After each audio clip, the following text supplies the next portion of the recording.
Right then, welcome back to Dutiful Future. Diving straight in, today with me I have Mark Anthony, half of Lyrical Strangers, Shoreditch radio presenter, and a contributor to N8 Music Magazine, I believe, a columnist, Yeah, of that's course. right. And Lyrical Strangers has a brand new album out that I would encourage everyone to check out. And Mark is here to talk to me about his music as well as his relationship with music throughout his entire life, as well as the relevance of music in modern culture. Mark, hello. Hey. Thanks for having me. It's great. So, Lyrical Strangers has their album out right now. Please, just right off the bat, just tell us about it. What kind of music is it? Who have your main influences been? And what can someone expect when they step into your brand new album, A Brand New Day? Right, so Lyrical Strangers is made up of a guy called Phil Chamberlain, who's a producer and multi-instrumentalist, and myself, Mark Anthony. And we started the project in February 2019, where we were just recording loads of music. And we didn't want to limit the music to a specific genre, but I mean, I mainly rap. I sing when I can, and I think it works, but I mainly rap. But the genre of music, although it's based around hip hop, we like to kind of regard it to be quite alternative. So we've got influences of electro, even rock, a little bit of kind of dubstep, and even folk and indie to an extent. But yeah, I'd say it's mainly alternative. Because a few years back, you had your own solo rap album called Yeah, Reckless Caution, that's which correct. was Yeah. much more straight, rap music, kind of like 90s style, I would say. Yeah, And then definitely. transitioning to the new Lyrical Strangers project, which is, like you said, much more alternative. There's a lot of Yeah, synth sounds, which I wouldn't expect for a rap album. What yeah. sort of led to this sort of change from a more traditional style to trying to be a little bit more experimental? Right. Well, I think that with music I record, I always try and make it different to what I've done before. So the Reckless Caution album, I was extremely proud of, and I was very, very busy with Reckless Caution in terms of being able to perform at like festivals, and I did a hell of a lot of things with Reckless Caution, which was really, really good. But with this album, I wanted to do something different from Reckless Caution, not because of the fact I didn't like the album, because I really like the album, but just for the sake of doing something different, and the next album project I release, I want it to be different to Lyrical Strangers because I just want to keep on evolving and just changing and just keeping it interesting. So you're exactly right. With Lyrical Strangers, at the start, we just wanted to make it a little bit more grittier, a little bit dirtier, a little bit I don't know, just a little bit alternative. I wanted people to not be able to label it to a specific genre. We both just wanted it to be a little bit different. For the next Lyrical Strangers album that will come out whenever it comes out, we'd like it to be different again to brand new days. So that was it's just it was just a case of just keeping music different constantly. Are you ever concerned about, so you say you were very proud of the success of Reckless Caution. Yeah. Do you ever think that when you try and, take a big leap and you do something a bit more expanded around something very different, that the fans you build up from your first project will listen to the new stuff and they won't necessarily transfer across? Or is it something where you have a passion in doing something different and then you're obviously perfectly confident in doing so? Yeah, well, I mean, if people gravitate to the music, I mean, obviously it will be absolutely great. But I guess that I've always been more about just trying to create music that is accessible to listeners, Mm-hmm. but music that I really enjoy making and I really enjoy writing. I just think that if I was to write three versions of Reckless Caution, that exact style of music, the exact format, I just don't think it would feed me as a musician. But you're right, it was just keeping the balance of hopefully people would still kind of stick with listening to me as an artist, in the hope that the album being different to what I've done before would actually be more interesting, that rather than people thinking, oh my god, what's this, isn't anything like the Reckless Caution. I'm hoping that makes sense, but, Of course. but yeah. I just to an extent, I just want the music I release to always kind of be unpredictable, rather than people thinking, oh yeah, well we know the music is going to release, it's just going to be commercial pop or commercial '90s style and stuff. I want kind of people to be wowed a little bit and thinking, whoa, what's this? This is a bit unpredictable. So that's just kind of my mentality. Hopefully it works. So what would you describe as your creative process? So you wake up one day, you're about to make a song. Where do you begin? What is the first step in you trying to create something for your discography? Well, this with the Reckless. Oh, I keep on saying Reckless Caution. I'm getting the albums mixed up. With the Lyrical Strangers album. Yeah, with Brand New Day. Yeah, with the Brand New Day album, it was very much a collaborative effort where Phil was responsible for really putting the music together from his studio in Cardiff, and I would write to his music for most of the tracks. But equally, there would be times where a melody or a beat would pop into my head, and I'd go into my studio and put something rough together, and I'd message Phil and say, Phil, could you put something together using this basic idea? He'd put something together, and I'd write to it. But on the whole, I mean, I'm always writing. I write every day. Sometimes I don't write for a specific project in mind. It really varies. It really varies. I always start with the lyrics. Well, sorry, I usually start with the lyrics, but again, sometimes melody would pop into my head and I think, right, I want that melody. Right, what can I write to? So it really varies. There's not an exact formula that is always used.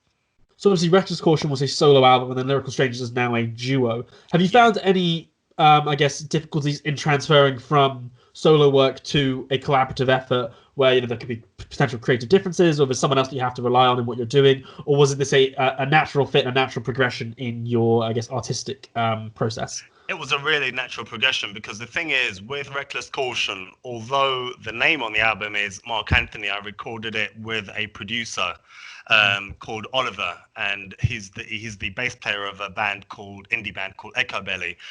But we would be in his studio in London, working together. And I always say to people that although my name's on the album, Oliver had a huge influence on the album. He would advise me what he thinks works, what he thinks wouldn't work. So it just wasn't me just doing what I wanted. And with this album, again, although it's two people who make up Lyrical Strangers, it was pretty much the same process. We'd be in Phil's studio in Cardiff or my studio in St Albans in England, and again, it would be bouncing ideas from each other. And the way I've always been with music, and when I go into the studio, is that I'd always have a template idea of what to bring to the table, with the excitement of knowing that by the time we come out of the studio, it would sound a lot different, because there'll be so many other ideas that would be chucked into it, and it would change and all the rest of it. And I love that. I don't think I would get as much joy out of music if I was to always be or always have the mentality of, right, this is what I want it to be, exactly the same, and I want it to come out with that project. I always just like having a template. This is what I've got. Let's grow from it and see where it goes. So it was exactly the same process. Is this a mindset that you feel like you had to develop over your musical journey? So I think a lot of people, when they first start doing a creative process, they think they have to be very. It's their passion. It's something that they're fully in control of, and they're concerned of other people's getting involved. Is this something that you feel like you have grown an understanding for and developing an idea of, well, it's other people helping out, it's only going to improve things, or is this something that you just always had as part of your process? This being a more collaborative mindset. Yeah, I think it was something that I learned over time, because before I came out as a solo artist, I used to be in a group with some old friends, and the group was called the Meds Collective, and we were all three of us were just kind of learning our graft about being in the group, and it's a hell of a lot of compromise, because everyone is fighting for ideas, because it was the three of us and a producer, so we're all trying to chip in our ideas and stuff. Some ideas would be discarded, some ideas would get through, and I think it was really a huge useful learning process. So by the time I did come to write and record Reckless Caution, it felt like a bit of artistic freedom, but there was still somewhat. It was more artistic freedom that I had before, but there's still someone to, work with and bounce ideas off and advise me, what they thought worked, what they think didn't work. So I think it was in the early days, up until I think the group broke up in about 2014, that taught me about just the art of collaboration. So what is your favorite part of the musical process, from starting to think of lyrics and random melodies to having an album released and published? Where in this process do you feel the most satisfied, and it suddenly thinks, oh wow, this is great? Yeah, I love being in the studio, and for me, there's nothing better than having a finished track that you're really proud of, and you think, yes, that's that really works. But it's just forward momentum. I'm always recording. I'm always writing, always recording, constantly. So it's just forward momentum. But recording in the studio is really my favorite part of the process. So you're obviously someone who's been extremely passionate about music for a long time, and I think a lot of people have these sort of passion projects and something they absolutely love doing. They always say, and then it becomes a career or sort of their job. They always say, "Oh, this was the moment where it felt, I guess, real to me. This was when it suddenly clicked. Oh, I'm actually doing this." When do you think in your musical process, in your music career, when you suddenly realized, "Oh, I'm actually doing something. This is actually what's happening"? I think when I was promoting Reckless Caution, I was lucky enough to be able to perform at loads of festivals. I had some good support act slots like the Gorillas and stuff, and I think that was where I just felt, wow. I mean, at the time, I was absolutely terrified because I was always used to, before that, when I was performing, I was always used to being with two other guys, and I wasn't the lead singer. There was one guy and two rappers, and I was one of the rappers, so I didn't really have the pressure of being by myself on stage, or being, the front person on stage as such, and that for me was nerve-wracking enough at the start. But when Reckless Caution was coming out, I was doing heaps of performances all around the country, and at the beginning of it, I certainly remember thinking, "Wow!" And I had that little voice in my head saying, sort of, "Mark, are you ready for this? This is cool. This is all you now." And I'm not a natural extrovert. I like to be in the studio. I like to do my thing. I wouldn't say I'm a natural extrovert that likes putting myself on a pedestal or a stage as such. So it was a massive kind of leap of faith for me, and I was really proud that I was able to do it, because I know that I'm not a person who is fully comfortable with putting myself in that position. So I think that was the stage when I was promoting the solo album. So you said that you're far more comfortable in a more studio environment. That's your favorite part of the process. Yeah. Do you ever feel like there's a disconnect between what you're doing in the studio and then what you do in the live performance? Is there any real difference in how you approach your songs, or how you have a different attitude, or is it very much the same thing where it's like, right, I've made this, but into it, now I'm going to try and just recreate as much as I can?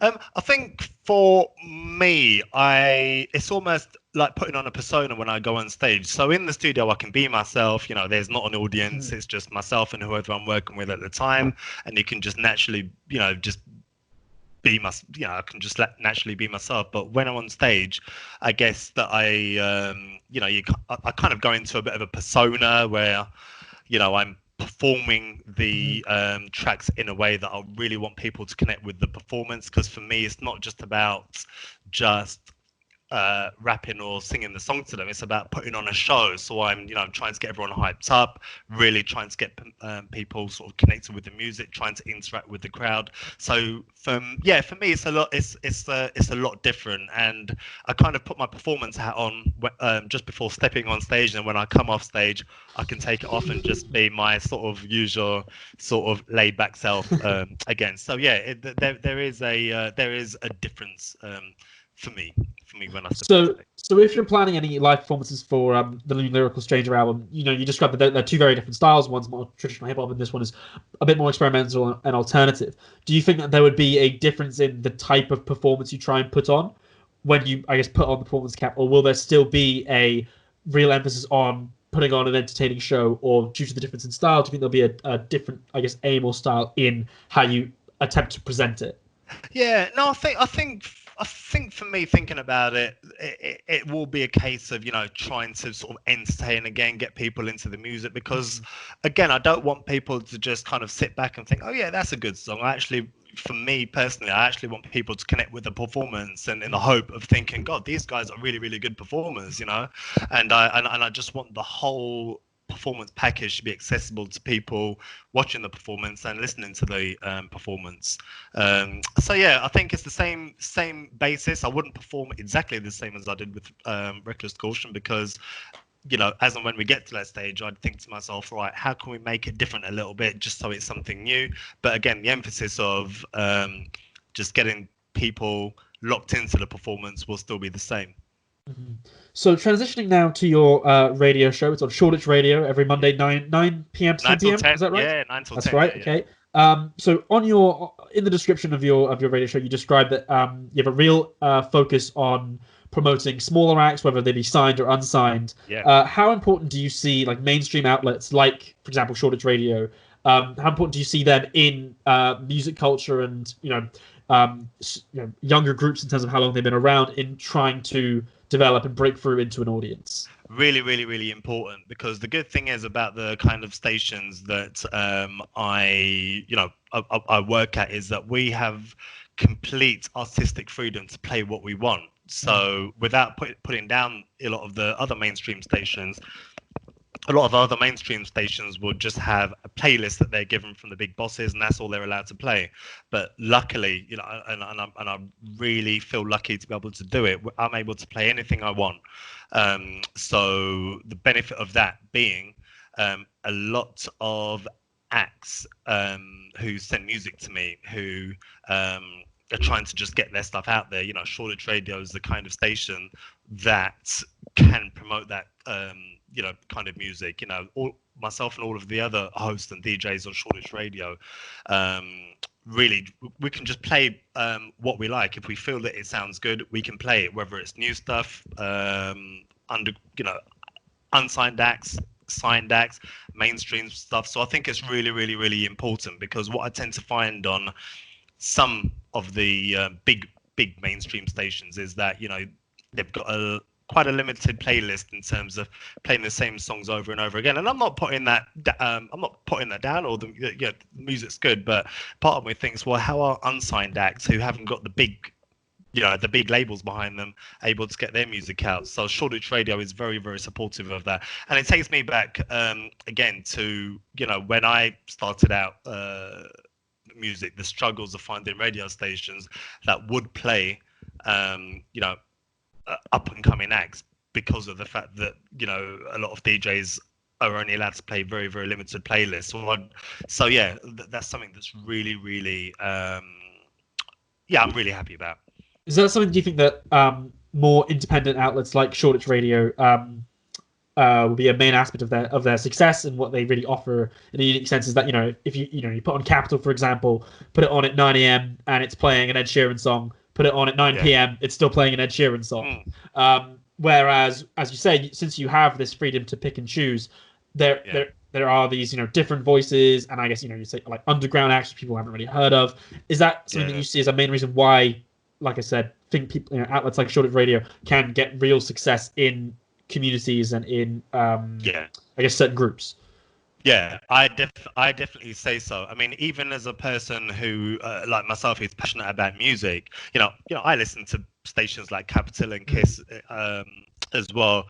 However, when I listen to independent radio stations, I literally just find myself just shazamming so many songs of acts that are just up and coming, because in my view, those acts aren't really heard easily on the radio, and I end up just saying to myself, oh my God, who's that? You know, who's this?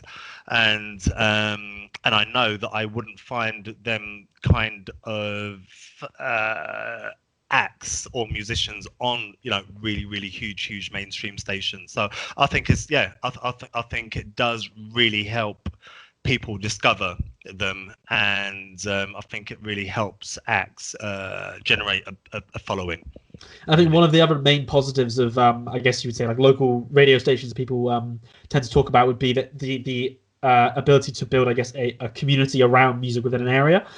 Yes. Do you when you're on your show, do you make a real effort to try and keep the acts that you pick to, you know, to a local level and really put effort into trying to, you know, promote and outline their stuff and attempt to create this sort of community feeling? Yeah, I do. I mean, I do tend to pick a lot of London-based acts because Shoreditch is in East London, and if I'm really lucky, you know, I tend to get a lot of Shoreditch-based artists sending me music. So I do try and promote that. But again, on the of that, if someone out of London was to send me some music that I really liked, you know, I'd try and champion their music as well. So yeah, if you know, if I'm able to, I do try and keep it as local as possible. Again, having the balance of not alienating anyone just because I think, oh, but their music's really good, but they're not in London. So I try and balance that out.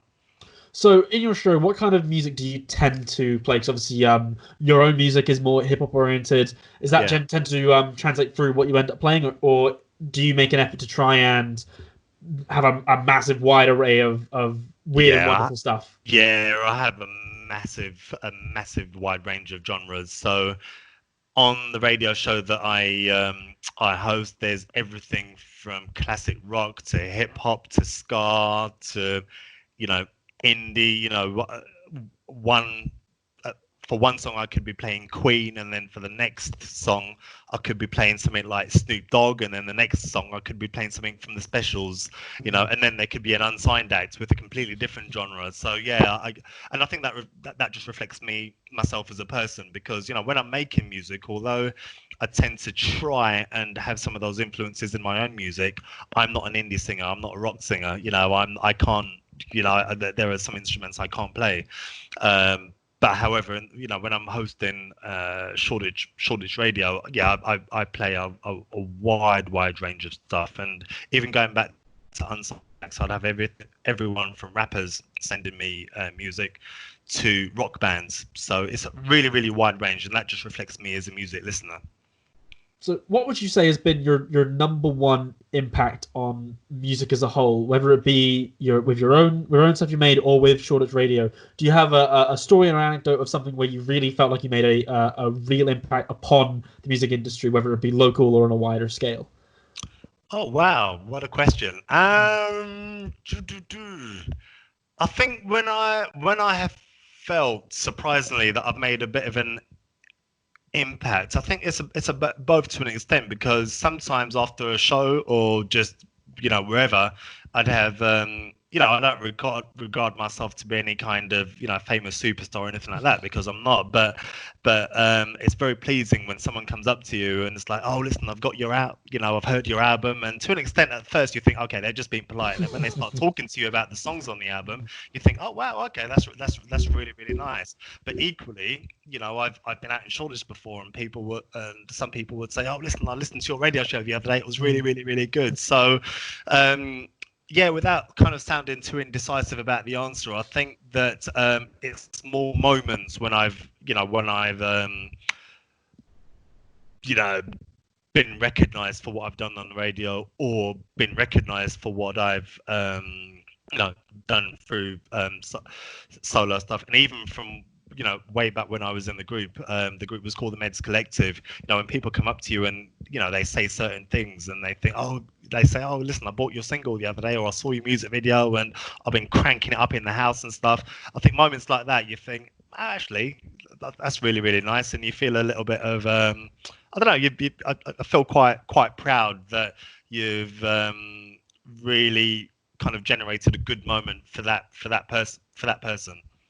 I guess a lot of the time in creative industries, you hear people, they kind of talk about them having a sort of disconnect between what they're making and then out in it, and then when it's out in the public, you described you're quite a studio-oriented person when you're making your music, and I guess that's that what you can say, these moments where you have a real reflection of the sort of, I guess, the community and the impact that what you're doing is having on actual people in your area, whether it be on the radio or with your own stuff, something to be very proud of.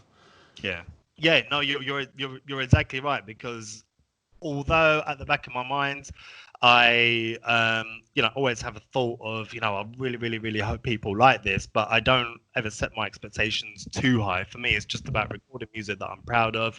Hopefully people would like it, try and make it as accessible as possible. But I do find that it comes full circle when people come up to you and they give give a good opinion of the music you've done, and they tell you a little story that might sound really important to everyone else, but it's really important to them, or even me as a music artist, where they say, oh, listen, my uncle's been cranking it up, or I was listening to it in the car and stuff, and it's a really nice moment. So where do you see the role of independent radios like Shoreditch Radio and yourself and your own show in the music industry? Is it a opportunity to show and promote smaller artists, or do you see yourself more as just the pure entertainment side for people listening?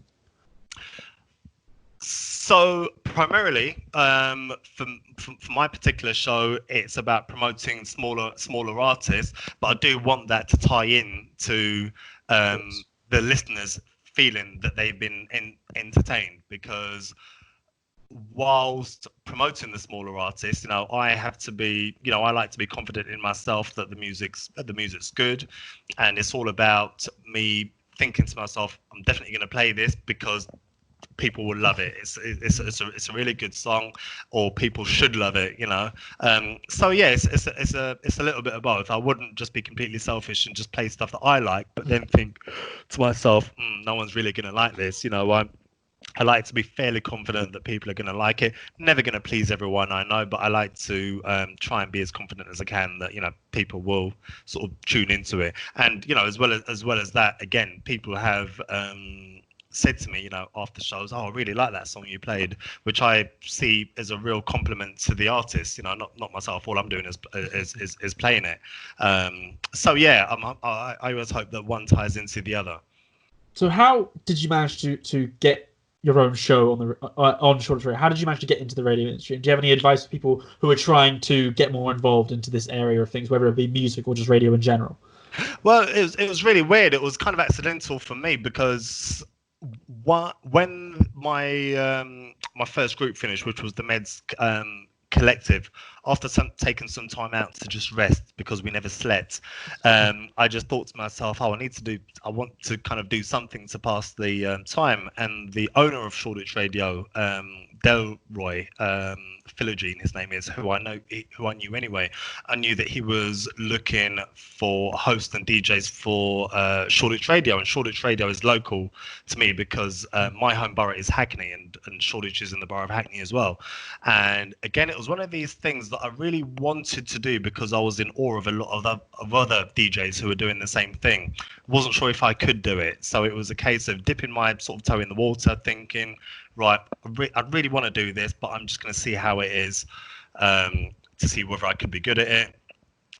Started a few shows that I was quite nervous about, and then doing it on a weekly basis. Before it became second nature. So it was, in an odd way, it was nothing that I was passionately chasing for ages as such, although I really had a passion for music and DJs.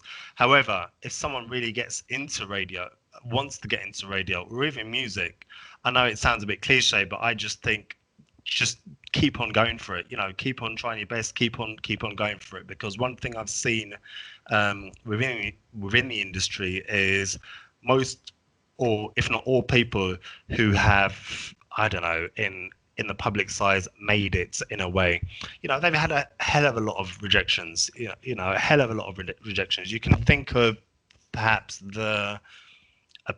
any person at the top of their game, whether they're a musician, a guitarist, a DJ, they would have had a hell of a lot of rejections. And the street, and a really silly analogy I always use is if you look at the Queen film in the 70s, Bohemian Rhapsody would never work. It was too long. It's never work. It's 5-6 minutes long. No one is ever going to listen to Bohemian Rhapsody.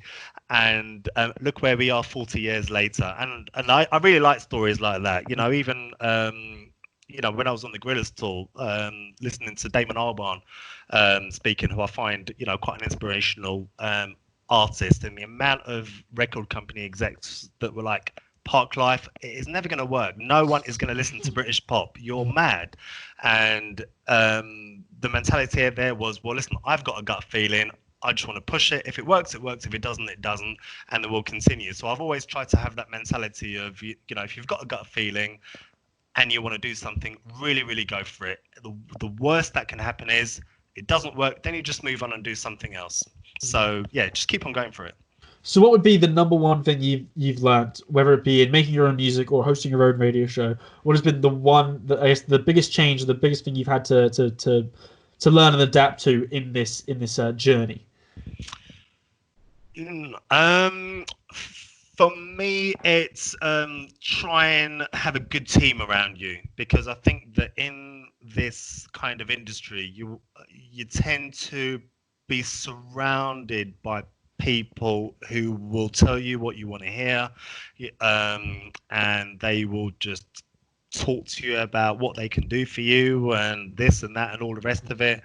And after a while, you know, if people get sucked up into all of that, which people can easily do if they're kind of young and naive, you know, you can just find yourself always being disappointed. So I think it's just trying to have a good team around you, of people you can trust, because, you know, I've certainly, you know, learned the hard way over the years. You know, when I was, again, going back to 2009, when my first group got together, you know, we were continuously surrounded by people that would, you know, if we listened to everyone, you know, we would be bigger than the Beatles by now, you know.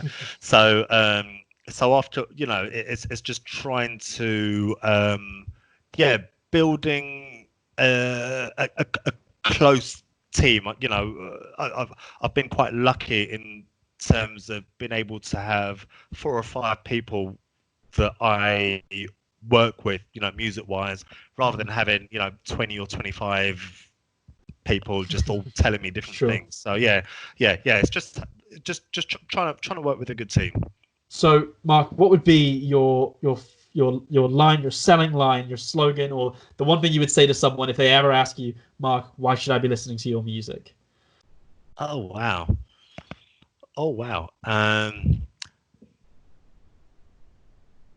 Because it's good music which doesn't follow the norm. Oh, so yeah, perfect. it doesn't fit a stereotype. You know, where the basis of the music is hip hop, you know, there's kind of no scantily clad girls in the videos. There's no pimped up cars. There's no drugs, and, you know, it's just us. You know, it's just us. Doesn't follow a stereotype. It's just good music that we try and promote. Well, Mark, thanks so much for coming on. I would encourage everyone to go listen to the Lyrical Strangers album, to listen to good music which doesn't follow the norm. Love to hear it. Everyone can also follow Mark on Twitter, which is Mark_A official. Yeah. Do that. Check out the Lyrical Strangers album, Brand New Day. It's on every major platform, as well as previous solo album, Reckless Caution, also on all major platforms. Mark, thanks so much for coming on.